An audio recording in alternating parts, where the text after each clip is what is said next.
Clément Rosset, vous êtes à la retraite anticipée de l'université de Nice. Il y a dans votre enfance Bilbao et Madrid qui vous ont... Non, c'était mes frères. Moi, je suis né en France, le petit dernier. Oui, mais mes frères, sœurs, mes parents ont vécu 15 ans en Espagne. Il y a une influence espagnole, c'est ce que immense, oui. C'est ce que je voulais dire. Oui. Et vous, on republie aujourd'hui de vous, L'École du réel, aux éditions de Minuit. C'est pas tout à fait de republication, c'est un mix que j'ai fait de 10 livres qui traitaient un peu de cette chose. J'ai réécrit, c'est pas tout à fait une republication. Alors que le livre pour se moquer des manuels scolaires, au PUF, écrit satirique 1, c'est une simple republication, j'ai pas changé un mot. Mais là, c'est différent. Voilà pour le point d'ordre. On parlait d'Obama il y a une seconde. Vous êtes, longtemps penché sur le réel et sur l'illusion qui va avec, et sur le principe de cruauté aussi. Par rapport à Obama, s'il fallait situer Obama dans votre philosophie, quelle est la réalité Écoutez, il y a toujours un petit peu de présomption à ramener des cas comme celui d'Obama et des élections de cette nuit, avec une illusion que je traite de manière beaucoup plus universelle, enfin intéressant toutes les civilisations, etc., etc. Mais à force de chercher, on peut tout de même trouver une part de refus du réel et de l'illusion, comme j'en parle dans beaucoup de livres, dans la mesure où il peut représenter, il représente encore, il suffit d'écouter certaines autres émissions de télévision ou certains autres débats pour voir que beaucoup de gens, un peu naïvement, sont persuadés que cet événement va changer le monde, mais en bien, et les États-Unis évidemment, et malgré tous les avertissements que nous avons eus, on sait très bien depuis la fin de la Seconde Guerre mondiale que les Américains n'ont jamais changé de politique. Or, pensez que du jour au lendemain, parce qu'une élection est gagnée... La doctrine Monroe, la politique du gros bâton, etc. Bon, oui. Voilà, la politique. Or, il est certain que... Et j'étais sceptique. Moi, je pensais que... au dernier moment, vous voyez, les vieux réflexes de sécurité, paranoïaques. Raté. Est-ce que Obama va bien nous protéger des mauvais, des méchants, des dangereux, de l'axe du mal? Je pensais qu'un réflexe raciste aussi, que nous connaissons que trop, pouvait au dernier moment faire basculer. J'étais surpris et heureux de l'issue de l'élection. Et d'autre part, il est vrai que ce qui n'est pas illusoire, c'est que cette élection, qui, encore une fois, m'a légèrement surpris, prouve une chose qui est tout à fait réelle et pas du tout illusoire, c'est que, après 50 ans ou 57 ans de folie totale, la majorité des Américains en ont assez de cette politique. Je vous lis. L'École du réel. Somme de texte. Imaginons qu'au volant de ma voiture, je sois, pour une raison ou une autre, très pressé d'arriver à destination et rencontre sur ma route un feu rouge. Je puis me résigner au retard qu'il m'occasionne, stopper mon véhicule et attendre que le feu passe au vert. Acceptation du réel. Je puis aussi refuser une perception qui contrarie mes desseins. Je décide alors d'ignorer l'interdiction et brûle le feu, c'est-à-dire que je prends sur moi de ne pas voir un réel dont j'ai reconnu l'existence. Attitude d'Oedipe se crevant les yeux.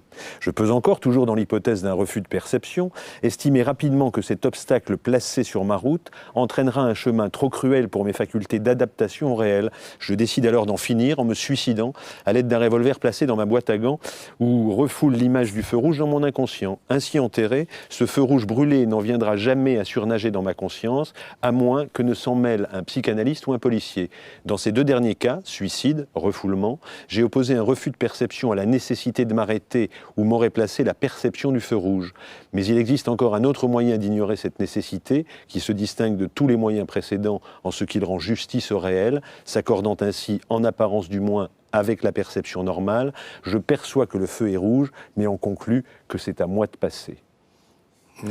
Là, il y a résumé dans quelque chose qui est très anecdotique et qui est très, très parlant, peut-être ce que vous voulez dire, c'est-à-dire que, alors que Parménide nous dit « c'est là ce qui est et ce qui n'est pas, et tout le reste est illusion », les idéologies, etc., etc. Et vous nous dites là extrêmement simplement, mais pourquoi est-ce que vous pensez finalement que les hommes fuient la réalité à ce point? Parce que la réalité est très choquante et désagréable. et qu'il faut des forces, soit comment dirais-je, de l'assistance, de la grâce, dirait Pascal, ou de la joie de vivre imperméable à tout, mais perméable aussi à toutes les misères, pour que nous ayons la possibilité de... Non, moi je retournerai la question. Quand je rencontre quelqu'un qui comment dirais-je, qui n'a pas besoin de vivre dans l'illusion, je mets un drapeau. Vous en rencontrez beaucoup de gens qui n'ont pas besoin de vivre de l'illusion, qui n'ont pas besoin de croire en des dieux, qui n'ont pas besoin de croire en Obama. Mais oui, c'est ça qui est assez surprenant. Il ne faut pas désespérer de l'espèce humaine. Ça existe. Alors, justement, vous et n'êtes quelquefois dans des milieux très simples, mais aussi dans des milieux intellectuels, bien entendu. Et alors, pour revenir au feu vert, qui renvoie au rouge qu'on voit pour un feu vert, je l'ai donné parce que ça illustre le fait que le refus profond, le plus profond du réel, n'est pas de se détourner... mais de le prendre en pleine de le prendre en pleine figure et de neutraliser de manière hallucinatoire ce que j'appelle, moi, d'en faire un autre objet. Lui n'est pas lui, la cocotte n'est pas une cocotte, le feu rouge est vert, ceci n'est pas une pipe, en fait, etc. Il y a toujours un côté hallucinatoire et un côté duplication hallucinatoire. Je pense que la vraie réalité est un espèce de double que je ne peux pas préciser. Et là, cet exemple, effectivement, je suis très furieux parce qu'il a été, dans des traductions, ils ont fait un contresens. À cette phrase-là, n'est-ce pas, c'est la seule qu'il ne fallait pas, qu'il fallait garder, et ils ont mis en espagnol. Heureusement, ce n'est qu'en espagnol. Oui, dans une traduction. Mais on est dans une émission en France, là. Bon, là, c'était bon. Alors, simplement, restons sur le réel, parce que je trouve que ce qui est intéressant chez vous, c'est que dans un monde qui est en crise, votre philosophie, qui est pourtant extrêmement dure, puisque à cette école du réel est accolé un principe d'incertitude, un principe de cruauté. Vous dites que le réel, c'est le fait qu'une feuille tombe et un enfant meurt, que c'est réel et qu'il n'y a pas d'émotion ou de ressenti à mettre là-dessus. La réalité, c'est celle-là. Quand on est à ce point, alors est-ce que vous êtes tragique ? Vous n'êtes pas pessimiste comme Schopenhauer. Comment fait-on pour réussir à faire ce que vous faites, même si vous avez fait aussi 10 ans de dépression, pour aimer la vie et rire ? Comment est-ce qu'on réussit à aboutir Je réponds pour deux questions rapidement. Le rire, ça se conçoit assez facilement, parce que le rire est une distanciation. Freud l'a montré d'ailleurs dans l'appendice au mot d'esprit et c'est rapport avec l'inconscient. L'humour, le cocasse, implique une distanciation qui vous permet de respirer, si je puis dire, par rapport à l'urgence et l'absence de temps. Le tragique, c'est l'absence de temps. On n'a plus le temps, comme dit Visconti là, dans Venise.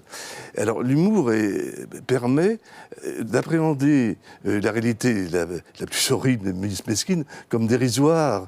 Vous êtes heureux ? On peut se mettre en distance. Êtes-vous heureux ? Comment ? Êtes-vous heureux ? Oui, malgré un livre que je n'aurais peut-être pas dû publier. Oui. Sur le livre sur votre dépression, c'est ça ? Qui s'appelait Route de nuit Oui, parce que un autre de Gallimard avait pris Ronde de nuit. Moi, je voulais la ronde parce que les cauchemars vont en rond et puis il y a l'allusion à question philosophe, par rapport à ce à quoi vous aboutissez, c'est-à-dire que finalement vous dites si on arrive à voir la réalité, si on la prend de face, si on la prend dans la gueule, il s'agit de ça aussi, on peut accéder au bonheur, ce que vous dites. Et je me dis, est-ce qu'il y a là une proximité avec le bouddhisme, avec une spiritualité d'Extrême-Orient ? Il y a des proximités un petit peu... Un état d'ataraxie, il y a des... Parce qu'on dit c'est là que ça le mène, cette... Enfin, le bouddhisme, c'est que je respecte tout à fait, mais le bouddhisme est tout de même une manière d'en finir avec la réalité. Je crois que ce sont des gens très, très heureux, je crois qu'il y a 1000 bouddhismes, mais c'est tout de même, c'est pas un hasard si Schopenhauer en a fait l'image de la conclusion et de la dénégation, enfin, de vouloir vivre.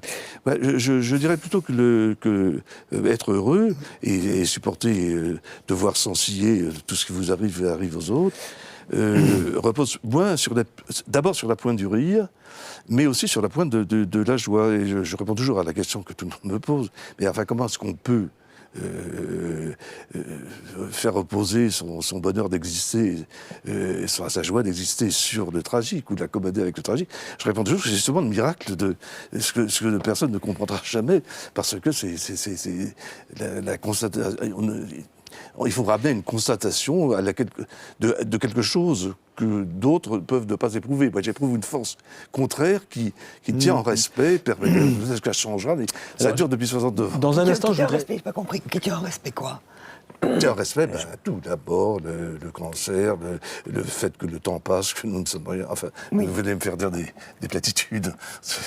Non, j'y tiens. Non, de la réalité. Non, mais une joie qui tient en respect le tragique. Oui, le tragique, oui. Alors, je voudrais vous faire entendre un morceau de musique dans quelques instants et une chorégraphie, mais je voudrais dire que vous êtes un franc-tireur, parce que quand vous dénoncez ce que vous dénoncez, vous étiez dans les années 60, vous étiez loin des idéologies, puisque l'idéologie, c'est finalement fuir la réalité. Donc le marxisme, c'est fuir la réalité, le structuralisme, c'est fuir la réalité, la psychanalyse, c'est fuir la réalité. Donc vous avez toujours été un franc-tireur. Oui, mais pas méchant.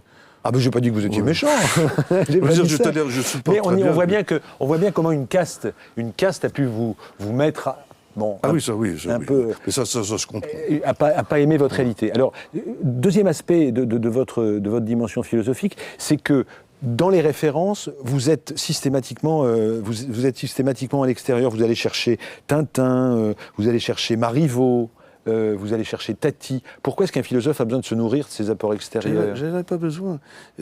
Ça vient tout seul. C'est-à-dire que lorsque le cheminement de choses que je veux montrer, pendant que je suis en train d'écrire, je me dis, tiens, c'est très loin, mais c'est tout à fait la même chose qui se passe dans Tintin, dans Marivaux, c'est tout. Donc la philosophie, ça peut être quelque chose d'écrit très simplement. C'est une remarque qu'on peut faire généralement. C'est pas facile d'écrire simplement. Non, mais dans vos textes, on comprend tout. Enfin, à peu de choses près, mais oui, on comprend tout. Oui, c'est ça qui est agaçant, j'imagine. Pour qui? Pour certains. Le boléro de Ravel, chorégraphie de Béjart. En soliste, on a Jorge Don. C'est un document qui date de 1979.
Clément Rosset. Oui, bien oui, D'abord, je m'expliquerai je prépare vaguement quelque chose, si Dieu me prête vie, sur mon goût pour ce boléro et le problème du retour éternel, que beaucoup ont traité avant moi. Donc, je garde encore le mystère sur cette attirance que j'ai pour cette musique, ainsi que pour toute la musique de Ravel d'ailleurs. Et il se trouve que c'est peut-être à 3 ou 4 ans que nous étions venus d'Espagne. Enfin, moi, j'étais pas venu, j'étais né en France, à Carteret. Et on avait un vieux gramophone, et ces trucs qu'on remonte à la manivelle. À la manivelle, puis ça comme... Et pourquoi dites-vous que la musique de Ravel vous a absolument révéler la philosophie? J'en sais rien du tout. D'ailleurs, le cas du boléro est très particulier. Qu'est-ce que ça dit le boléro pour vous? Et écoutez, j'avais des barboteux, je suis arrivé dans la chambre de bonne où mes deux frères principaux aînés mettaient le boléro, je suis entré, je suis pétrifié et j'ai eu l'impression, mais je vais vous faire rire. Mais j'en parlerai encore une fois pour m'expliquer un peu plus tard. Mais le sentiment que j'ai eu, tiens, je sais pourquoi il existe un monde. J'ai un peu la thèse de Schopenhauer, si vous voulez. J'ai eu la révélation de la réalité. Je sais pourquoi il y a du réel. Je sais pourquoi il y a de l'être. Mais je ne l'explique pas du tout. Je vais essayer d'aborder la question. Et puis, bien entendu, après, j'ai eu d'autres goûts. Il y a une volonté, il y a une représentation dans le Boléro de Ravel ? Oh non. Non, je pensais à Schopenhauer, mais... Non, pas du tout, non. Non, ce qu'il y a de Schopenhauerien... Oui, si, la théorie de la musique de Schopenhauer décèle dans l'écoute musicale l'accès à ce que le réel a de plus éminent, que l'intellect ne peut pas tout à fait saisir, tout comme Plotin. L'intelligence ne peut pas atteindre l'un. Le réel, c'est l'un, pour Plotin. Et bon, j'ai eu cette impression c'est tout à fait la doctrine de Schopenhauer, que non seulement la musique est le plus important des arts, mais qu'elle est d'autres manières d'accéder au plus près du réel.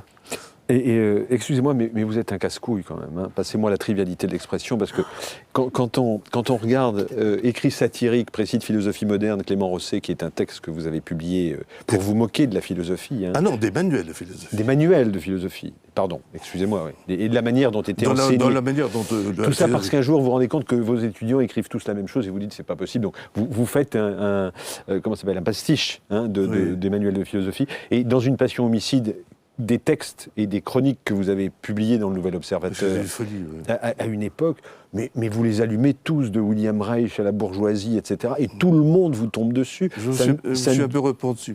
Oui, parce que vous dites à la fin, effectivement, j'aurais pas dû le faire, c'est terrible, etc. Mais toujours, vous avez quand même titillé les philosophes ou la manière dont les philosophes étaient enseignés, parce que ça vous démange, cette... Ça, oui, ça me prend... C'est pas du tout important pour moi, mais j'ai une petite fibre. Je dois avoir... mais je peux pas oser dire cette chose pareille, mais allez-y. Par exemple, la philosophie des Lumières ne m'intéresse absolument pas. Marivaux, oui. Laclos, oui, mais bon, j'aurais tendance à penser que beaucoup de ceux qu'on appelle les philosophes, les Lumières, sont des gens justement qui ont un petit peu à voir avec l'illusion, bien qu'ils nous aient rendu d'immenses services. Par ailleurs, quand même. La même chose, dirais-je, avec Obama. Bon. Mais bon, non, mais je pense qu'il ne nous a pas rendu de service, mais le fait qu'il soit élu montre qu'il y a tout de même quelque chose, un prurit qui s'améliore, quoi. Mais ce que je voulais vous dire, c'est que... je ne sais plus ce que vous me demandez. Ça tombe très bien. Je vais vous demander, puisque vous avez oublié ce que de me taire. Mais... Non, je ne vais pas vous demander de vous taire, mais si vous ne vous souvenez plus, je ne peux pas le penser à votre place. Ah oui, c'est votre réalité, c'est pas la mienne. Pensée échappée, je la voulais écrire. J'écris au lieu qu'elle m'ait échappé. On parlait... Ah oui, voilà, je vais vous faire un grand aveu, j'en rougis. Mais bon, Voltaire, pour moi, c'est pas... vous comprenez, Leibniz, pour moi, c'est tout de même beaucoup ça continue à vous faire des amis, tout ça. Oui, mais personne n'a jamais prétendu les mettre sur le même pied, quand même. Ah, bah, d'accord. Bon, est-ce que vous avez un objet avec vous? Oui, je vais vous dire tout de même une chose, c'est que Voltaire... Il y a une façon de rire de Voltaire qui m'a toujours titillé et attiré. Et que je m'abandonne parfois avec le talent que j'ai et pas celui de Voltaire. Et vous en avez. La deuxième chose, c'est que le boléro, moi, ce qui me fascine dans le boléro, c'est les 5 premières minutes. Donc c'est tombé à côté, si vous voulez. Alors on peut vous remonter les 5 premières minutes, mais bon, là, on a pris un extrait. Vous voyez, quand ça ne bouge pas. Bon, oui, je vous ai apporté puisque je croyais que, je vous ai apporté un objet, alors qu'il tombe comme... Vous m'avez apporté quelqu'un. Je vous ai apporté quelqu'un, oui, voilà. Et pas un objet. Oui, mais c'est aussi d'un auteur. Si je vous en parle une minute ou 20 secondes, c'est que je considère que de tout ce qu'on a appelé un peu le nouveau roman, de tout ce qu'on a appelé la littérature de l'absurde, il y a eu de grands noms, mais à mes yeux, le plus génial et le plus délectable est Robert Pinget, et je trouve que c'est un auteur complètement méconnu. Je crois qu'on a eu le tort de le confondre avec son grand ami Samuel Beckett, mais que... à tout niveau, c'est tout à fait autre chose, une forme d'hallucination du réel, justement quotidien, qu'il n'y a pas de chez Beckett. Et écoutez Pinget, avec Laure Adler, c'était dans le Cercle de Minuit du 23 juin 1997. J'ai entendu. Quand on écrit, mais pas ceux qui nous écoutent. On n'est pas un, mais deux. Donc ça va très bien avec le double. Dans ce petit livre, que vous appelez petit, donc tache d'encre, vous écrivez « Comment se fait-il que l'on soit deux en écrivant tout seul ?» Point d'interrogation. Oui, de pouvoir se juger au fur et à mesure que l'on écrit. Il y a une autre personne que celui qui écrit. Il y a le jugement que l'on donne, on se juge soi-même. Donc il y a deux personnes. Celui qui écrit, d'après la muse, et puis celui qui juge. Alors quand ces deux personnes ne sont plus qu'une, ce sera fini, ce sera le silence. Oui, on est deux en écrivant. Vous êtes deux quand vous écrivez? Absolument pas. Autant j'admire Pinget, autant je révoque absolument ça. Oui. Ça me paraît tout à fait C'était par pur provo quand vous a passé ça. Là, c'est justement l'exemple du dédoublement. On ne peut pas mieux dire. On a été content de le trouver chez Pinget, figurez-vous. On ne peut pas mieux dire. Bon, mais il y a autre chose. Était un très grand romancier, s'abandonner à sa muse. Autre chose était de réfléchir, enfin, de faire des philosophes. Oui. Vous savez, Pinget, je le sais par... J'ai beaucoup interrogé le directeur des fins de Décision de minuit. Comment? Non, ne touchez pas à votre micro. Bon, alors, on m'entend, vous voyez? Oui. Alors, comment il s'appelle? Bon, il est certain que M. Dindon, qui nous a quittés, avait une préférence pour Beckett. C'était Beckett avant tout. Donc, je défendais, vous savez, Pinget. Il m'a dit une chose qui se voit dans un livre de Pinget qui s'appelle Autour de Mortain. Ouais. Mortain, c'est Jérôme Dindon. Et il avait un sentiment constant de timidité et de, comment dirais-je, d'autodépréciation. Il fallait toujours qu'on vérifie que c'est bien. Il ne pouvait pas se donner confiance. Se donner confiance. Et quand il avait écrit 3 pages, il allait les faire dire à Dindon pour que papa dise bon, ça va. Jérôme Dindon, le patron des éditions de Minuit. Madame, messieurs, qu'avez-vous entendu de ce qu'a dit Clément Rosset? En fait, je voudrais vous demander, pour vous, l'écriture est quoi? C'est la torture, c'est le bonheur, c'est une compulsion. Votre rapport avec votre propre lecture? Elle a certainement beaucoup de rapport avec le plaisir que tout artiste a de créer, c'est-à-dire de se débrouiller dans son atelier avec ses pinceaux, ou avec ses dots de musique, n'est-ce pas? C'est d'abord un plaisir analogue à faire sculpter de la terre, c'est un plaisir matériel, je dirais, une extase matérielle Alors là, ce sont des mots, bien sûr, mais c'est tout de même un matériel d'artiste, avant tout, et qui implique le plaisir, le très grand plaisir de jouer avec ce matériel merveilleux. Rien de plus beau qu'un atelier, l'endroit de travail où il y a toutes les choses. Mais je ne sais plus ce que je voulais dire. Est-ce que c'est une raison pour continuer de vivre l'écriture? Non.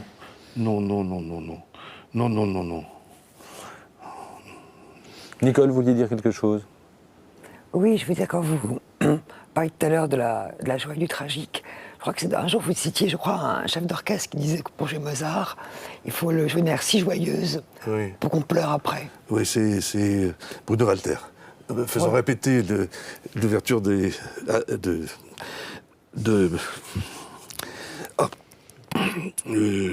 la Turquerie, là. L'on avait en sérail.